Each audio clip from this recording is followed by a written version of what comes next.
September, October, November, December প্রত্যেক দিন সকালবেলা মা রূপময়ী অষ্টশক্তি প্লাস, এটা বাচ্চা থেকে বড় সকলের শরীরের জন্য অপরিহার্য।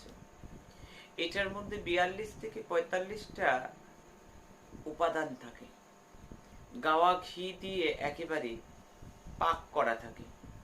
এটা শরীরের রোগ প্রতিরোধক ক্ষমতা যেমন বাড়ায়, মেমোরিকে বুস্ট আপ করে, ক্যালসিয়াম অর্থাৎ হাড়ের প্রতি সজাগ দৃষ্টি রাখে এবং সর্বোপরি কথা ডাইজেস্টিভ সিস্টেমটাকে কিন্তু সুদৃঢ় রাখে। মা রূপময়ী অষ্টশক্তি প্লাস আয়োজন এনে দিলে আমি বানিয়ে দিই, কোনো টাকা কোনো পয়সা লাগে না। বাচ্চা থেকে বড় এই সেপ্টেম্বর, অক্টোবর, নভেম্বর, ডিসেম্বর প্রত্যেকের জন্য অত্যন্ত উপযোগী এবং লাভদায়ক।